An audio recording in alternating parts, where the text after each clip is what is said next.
Bonjour à tous, aujourd'hui nous sommes le 17 février 2022. Je vais vous proposer ce matin un petit tirage un peu spécial concernant le spirituel et concernant votre autre. Cette vidéo va s'interpeller quel message l'âme de votre autre aurait envie de vous dire et de vous confier. Nous savons très bien que tout au cours de notre vie, nous apprenons à nous connaître, à nous identifier, à nous personnaliser et donc à devenir nous-mêmes. Pour certaines personnes qui sont dans cette richesse de vouloir se comprendre, s'améliorer, voir clair en soi, déjà bravo, puisque tout passe d'abord par nous-mêmes pour pouvoir comprendre que nous sommes les propres maîtres de nos lumières ou de nos ombres, et en fonction de nos ombres, pouvoir les accepter, les voir avec beaucoup d'amour, de franchise, d'acceptation, et bien entendu d'avoir envie de remédier à cela.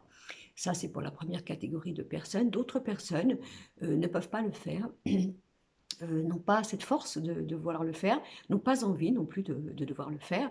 Et bien entendu, le problème, c'est que les situations récurrentes et répétitives de leur vie se réitèrent, tout simplement parce que la vie étant une belle école, elle propose à chacun de nous, pour positiver cette incarnation que nous avons choisie, d'élever notre âme, notre esprit, dans une compréhension intelligente, liant la matière et le spirituel, pour pouvoir remplir toutes ces mémoires de nous, toutes ces vies antérieures, toute cette vie présente, et donc pouvoir maîtriser notre chemin de vie, pouvoir apprendre des autres, apprendre de nous-mêmes, partager, aimer, grandir, et donc on va dire s'enrichir de cette incarnation.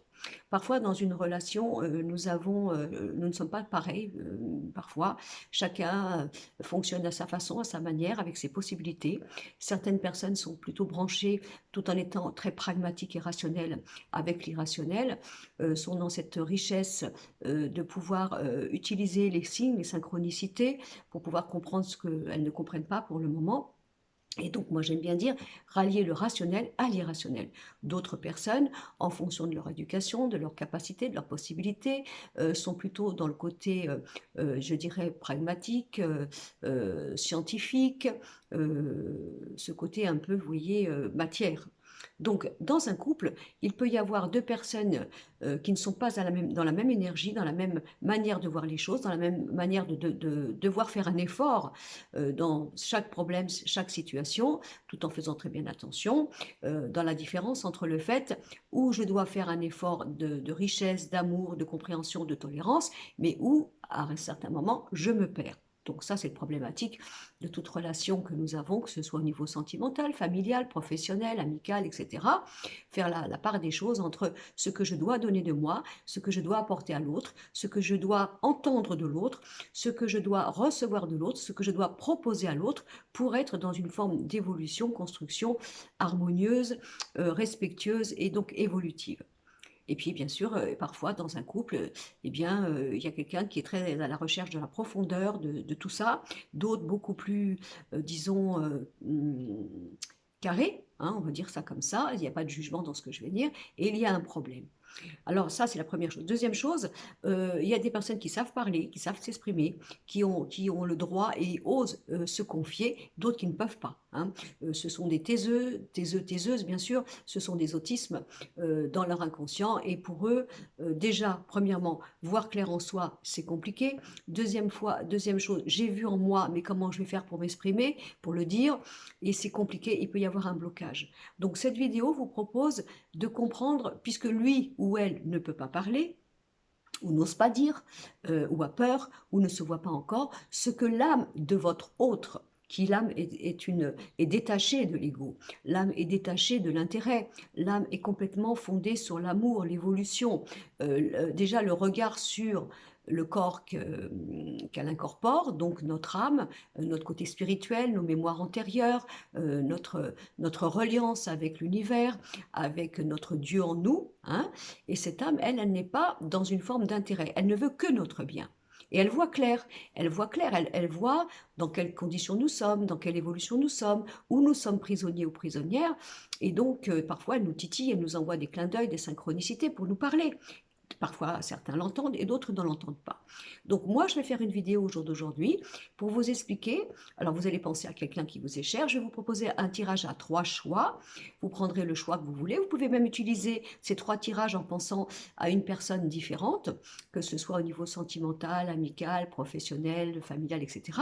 Et voir. Voilà. Donc, la guidance aujourd'hui serait de vous dire qu'est-ce que l'âme de votre hôte va vous révéler, vous dire de sa part, puisque l'autre ne peut pas, hein, ou n'ose pas, ou ne voit pas encore, et ne peut pas vous exprimer son meilleur, sa lumière, sa richesse.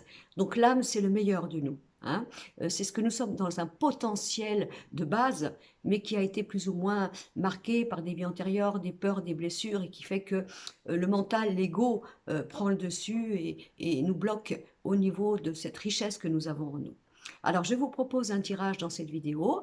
Qu'est-ce que l'âme de votre autre voudrait vous dire concernant la situation que vous vivez actuellement entre lui ou elle, concernant le problématique que vous pouvez vivre, ou ce que vous auriez envie que l'autre vous dise, mais ne vous dit pas. D'accord?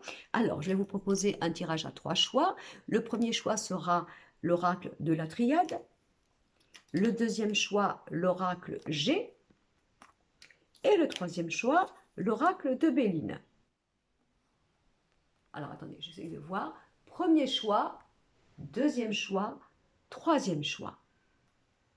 Alors, pour le premier choix, l'oracle de la triade.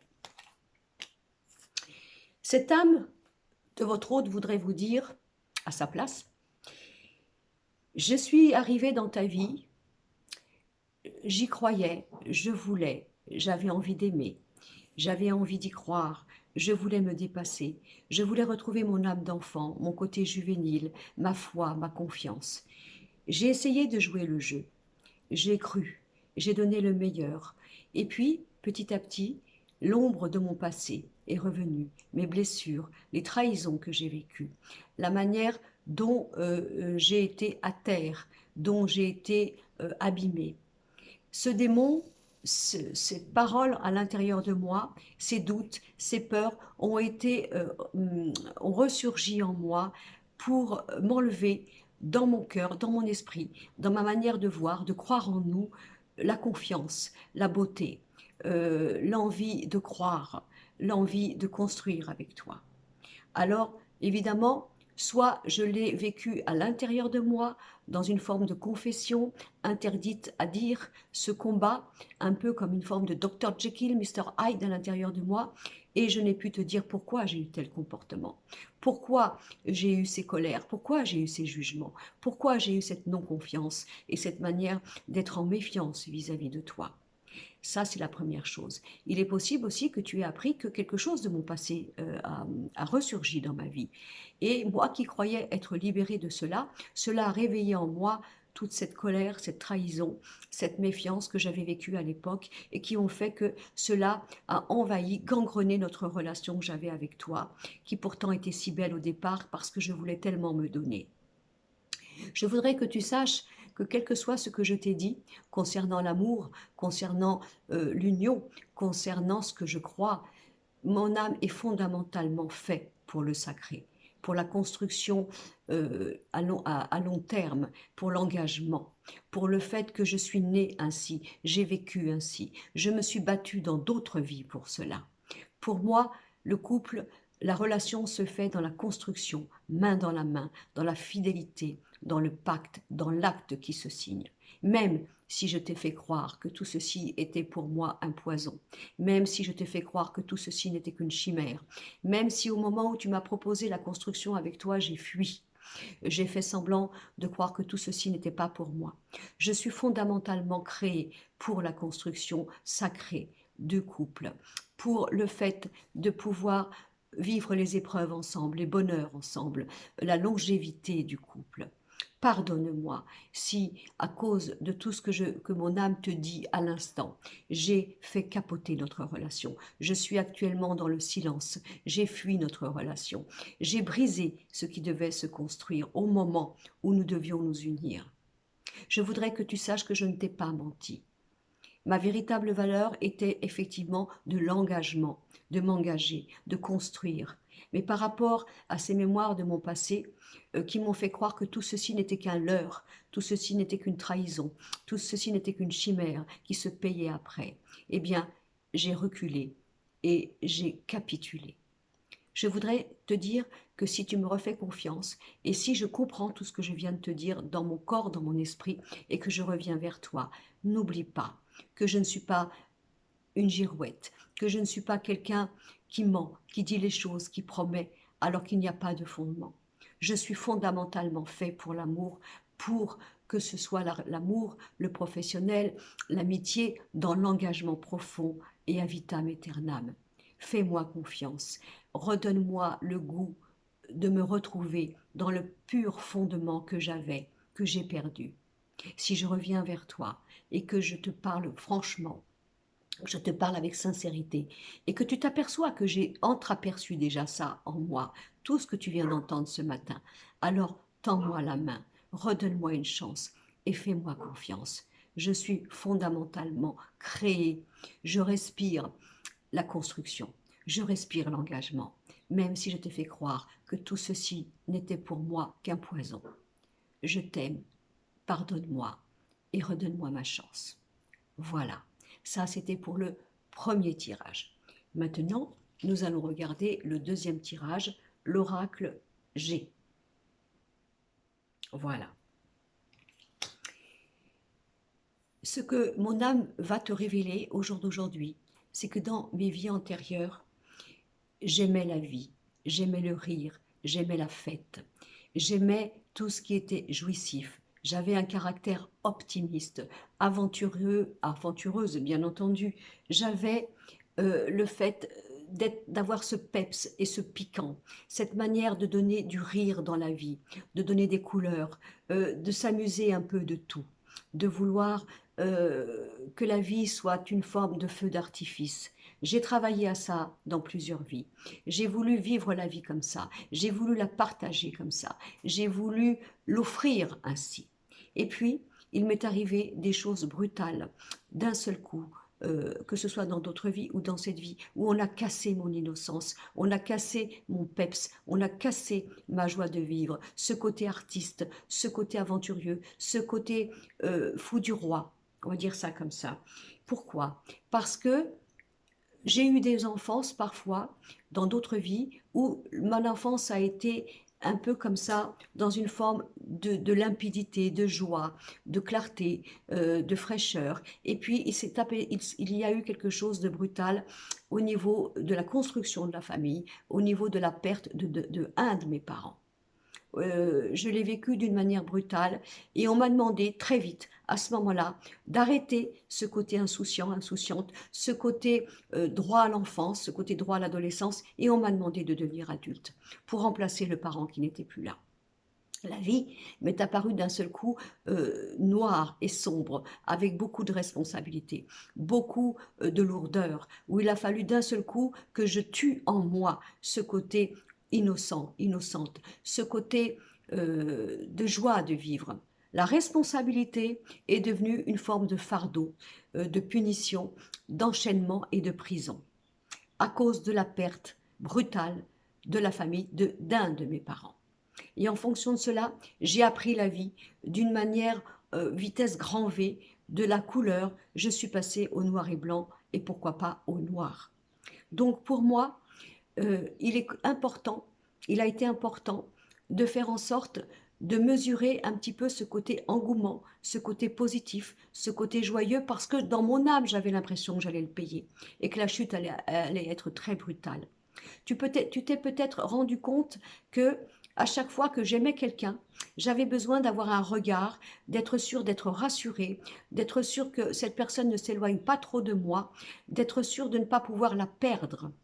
Parce que j'ai vécu dans mes vies antérieures la séparation de quelqu'un qui m'était cher, de quelqu'un qui me protégeait, de quelqu'un qui était adulte, qui est parti de ma vie et qui m'a obligée, moi, à devenir adulte sans en être préparée.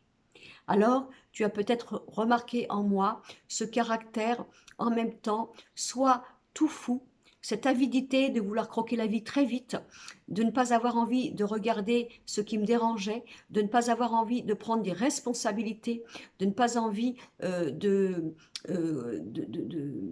oui, de remplacer parce que j'avais un trop-plein. J'avais envie de garder en moi ce côté tout feu, tout flamme, juvénile, et que rien ne m'empêche de continuer à vivre cela parce que cela m'a été interdit d'une manière brutale dans d'autres vies. Ça, c'est la première chose de mon côté que tu as pu voir dans notre relation. Il est aussi possible que tu aies vu l'autre côté, celui qui était dans une forme de s'en vouloir. Quand je vivais un bonheur, quand je vivais la joie, quand je vivais l'insouciance, quand j'avais quelque chose de la vie qui me donnait un cadeau de pouvoir jouir d'un moment présent, et j'en étais apeurée, assombrie, un peu comme si je ne pouvais pas vivre ce moment-là parce que j'avais l'impression qu'il allait me tomber quelque chose dessus, parce que j'avais ri, parce que je m'étais laissée aller, parce que j'avais pris du plaisir à vivre et à être dans cette légèreté. Il est possible que tu ne m'aies pas compris ou comprise parce qu'à chaque fois que tu voulais me proposer quelque chose de joyeux, eh bien moi, j'étais là dans une forme de retenue, en te disant que je ne pouvais pas participer à cette joie et à cette proposition que tu me proposais, parce que dans mon âme, il y avait la peur que si je me permettais à nouveau d'éclater de vie, d'éclater de foi, d'éclater d'oser, eh bien j'allais le payer. Il est possible que tu aies vécu ce genre de dualité en moi. Voilà. Il est aussi possible qu'en fonction de cela, tu aies vécu ce côté possessif, possessive, de ne pas vouloir voir que tu t'éloignes, de ne pas vouloir voir que tu prennes des risques toi-même, de ne pas vouloir voir que tu ailles à l'extérieur. Parce que cela me renvoyait la peur de perdre quelqu'un qui m'était cher, sur qui je pouvais compter, donc là on va dire le parent, hein, et qui fait que j'allais le payer. Donc, cela m'a rendu dans toutes ces natures que peut-être mon âme te dit que je suis devenue, l'impression dont j'ai pu avoir ce côté excessif ou ce côté au contraire trop sérieux, trop pessimiste, trop protecteur, trop prudent, trop dans la peur, parce que j'oscillais entre le fait de rire, d'être sérieux, sérieuse, le fait de croire que je pouvais me laisser aller à devenir moi-même léger dans la foi, la confiance, ou simplement qu'il me fallait rester très pragmatique, très sérieuse, et surtout d'être très dans une forme de te demander à toi d'être ainsi. Voilà, tu ne pouvais pas rire si moi j'étais sérieux ou sérieuse parce que tu me renvoyais le fait que ce que je ne me permettais plus, ce que je me refusais, et pourtant qui avait été si cher dans mon cœur et dans mon âme dans d'autres vies. Quand je voulais être joyeux, joyeuse, un petit peu comme ça, léger, quand tu me renvoyais à tout, de ton côté, le fondement, la sécurité, la réflexion, la prudence, j'avais l'impression que tu voulais me renvoyer le fait qu'il fallait à nouveau que je voie la vie en noir et blanc. Voilà pourquoi j'ai agi comme ça. Voilà pourquoi j'ai eu un peu, on va dire, cette dualité de comportement. Voilà pourquoi, à chaque fois que toi tu étais dans le feu, dans la vie, dans la couleur, je te donnais l'impression d'éteindre ta flamme.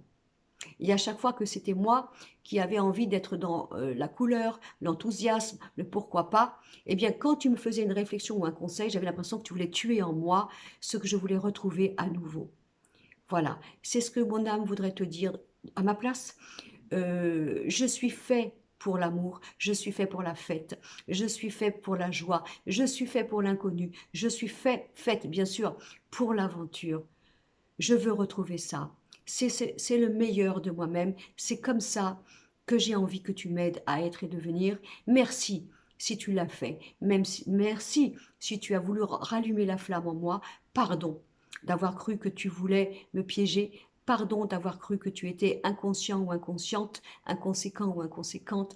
Pardon d'avoir éteint ta flamme en voulant avoir peur que la mienne soit à nouveau éveillée et qu'en fonction de cela, eh bien, j'ai peur de retomber si bas. Alors, si je reviens dans ta vie, si je suis dans ta vie, est-ce que tu peux me comprendre? Est-ce que tu peux m'aider à retrouver ce côté lumineux, lumineuse, ce côté spontané, ce côté droit à l'amour, droit à la confiance, droit en l'aventure, et pardonne-moi si j'ai assombri ta lumière. S'il te plaît, donne-moi une autre chance, comprends-moi, aidons-nous et soyons heureux ensemble. Voilà, ça c'était pour le deuxième tirage. Maintenant, nous allons faire le troisième tirage, l'oracle de Béline. Voilà. Là, nous avons l'âme qui voudrait dire, à la place de votre autre, qu'il y a eu dans d'autres vies des drames liés à la paternité ou à la maternité, dans le sens où la vie a été enlevée d'une manière brutale, c'est-à-dire je donne la vie mais mon enfant ne survit pas, je donne la vie mais on m'enlève l'enfant, on me le vole, on me le prend. Alors ça, c'est pour les femmes, bien sûr. Hein. Pour les hommes, lorsque j'ai donné la vie dans d'autres vies, j'ai été rejetée. Un peu comme si un homme aurait été exploité de sa semence, on va dire de son sperme, pour rendre la femme mère. Et une fois qu'il l'avait rendue mère, eh bien, elle le rejetait, puisque son seul intérêt, c'était d'utiliser l'homme pour être mère. Ça peut être aussi des hommes qui ont été séparés de leurs enfants par rapport au fait de donner la vie, et des mamans qui ont senti que dès qu'elles ont donné la vie, elles ont vécu le deuil de la maternité, le fait peut-être dans d'autres vies, hein, attention, d'être des mères porteuses, soit qu'on leur a volé leur enfant, quoi que ce soit. Donc là, c'est une âme qui dit, vous-même, l'âme dit peut-être que cet autre a aussi été enlevé à ses parents, vous voyez, dans d'autres vies. Cet autre a eu une duperie au niveau de sa place dans la famille, de sa place avec ses parents, dans cette manière d'être abandonné, ou dans cette manière d'avoir été kidnappé, on va dire ça comme ça, ou exploité dans son rôle d'enfant. Donc, votre autre a une fragilité par rapport à l'enfant, par rapport aux parents, par rapport à la responsabilité qu'incombe le fait de devenir père ou mère, la manière dont l'enfant peut diriger notre vie, dans cette peur qu'il peut nous être enlevé du jour au lendemain, dans cette peur où il peut nous échapper, dans cette peur où on peut... c'est quelque chose de sacré de devenir père ou mère, l'enfant, le lien entre l'enfant, les parents, la manière dont l'extérieur peut nous enlever cette relation entre nos enfants et nous, est quelque chose. Vous pouvez avoir aussi cette âme qui vous dit que votre autre a souffert dans son enfance, voyez, ça peut être un orphelin, ça peut être quelqu'un qui a été malmené dans son enfance, ça peut être quelqu'un qui a été dupé dans son enfance, c'est quelqu'un qui a vécu, si vous voulez, un démarrage d'enfant où il y a du secret, du mensonge, du mystère, du kidnapping, un côté orphelin, un côté où voire même que quand l'enfant arrive, ça détruit. Ça détruit le couple, ça détruit la famille. Alors ça peut être par exemple un enfant adultère, vous voyez, une tromperie, quelque chose. Donc votre autre, peut-être, peut construire sa vie inconsciemment dans la peur de la paternité ou de la maternité. Parce que dès que je rencontre quelqu'un, c'est super, mais à partir du moment où il faut construire quelque chose, eh bien, j'ai peur parce que le couple va devenir famille, et à ce moment-là, il y a quelque chose qui me renvoie en moi une panique, un traumatisme, quelque chose qui est sacrificiel, on va dire. Voilà. Donc là, l'âme a envie de vous dire que cette personne, votre hôte, n'est pas dans une forme d'irresponsabilité ou d'égoïsme, ou dans une forme, si vous voulez, de possessivité par rapport à l'enfant. Ok? C'est simplement toutes ces peurs que depuis que cet autre est devenu parent, ou devrait devenir parent, il y a un chamboulement intérieur qui renvoie à votre autre ce problématique que l'enfant n'est pas, l'enfant n'est peut-être plus, l'enfant ne pourra plus être, ou l'enfant va être quelque chose de compliqué, voire de caustique au niveau du couple. Donc si jamais vous êtes, vous, dans un moment de votre vie où vous avez envie de construire une famille, où vous avez besoin que l'autre soit en accord avec cette paternité ou cette maternité, il peut y avoir quelque chose de fragile. Si vous êtes en couple et que vous êtes devenus parents, eh bien, vous pouvez avoir des comportements de la part de votre autre qui peut être complètement, je dirais, alors je m'excuse, hein, paranoïaque au niveau de la sécurité, du fait qu'il ne faut pas que l'enfant aille vers l'extérieur, il ne faut pas que les autres viennent dans le foyer, dans le cocon familial, parce qu'il y a une peur. Il y a une peur de vol, il y a une peur de kidnapping, façon de parler, j'ai mon mot, hein, que l'extérieur vienne enlever l'enfant aux parents. Donc il peut y avoir un problématique dans cet autre, dans cette notion de lâcher prise. Comment cet autre vit la paternité ou la maternité? Comment il ou elle se conduit dans le rôle de parent? Quelle relation votre autre a avec l'enfant? Comment il peut être au contraire constructif, responsable, tout en laissant à l'enfant la liberté de devenir lui-même ou elle-même, bien sûr, petite fille ou petit garçon. Est-ce qu'il est trop possessif, il ou elle? Est-ce qu'il est trop matriarcat, patriarcat? Est-ce que l'enfant ne devient plus que la cause du couple? Puisque de toute façon, l'autre serait dans une forme d'obligation vous voyez, de caméra surveillance, on va dire, sur l'enfant pour être sûr que cela ne lui arrive plus. Alors soit parce que l'autre a vécu quelque chose de douloureux au niveau de l'enfance et la relation avec l'enfant devient presque sacrée, voire, comment vous dire, la plus importante de sa vie, et donc là le couple n'existe pas, vous avez l'impression que le couple amante dans le couple n'existe plus, soit ça peut être son problématique à devenir père ou mère, parce que ça devient un danger, ça devient quelque chose de périlleux, vous voyez. Si votre autre a vécu une enfance traumatique, voire même incestueuse ou quoi que ce soit, ben, il peut y avoir la peur de donner la vie. Vous voyez, si, imaginons qu'un enfant ait vécu un enfer dans sa vie et qu'il ait des parents monstrueux, par exemple, ben prenons le cas d'un homme, s'il a eu un père monstrueux, dans son inconscient, l'âme dit, il se dit, comment je pourrais donner la vie? C'est un peu comme s'il fallait que moi je change de tout au tout des gènes et du sang qui coule dans mes veines pour ne pas devenir le monstre, pour ne pas répéter dans les gènes ce que mon père a été. Vous voyez, comme s'il faudrait que je me fasse une dialyse, façon de parler, pour m'épurer.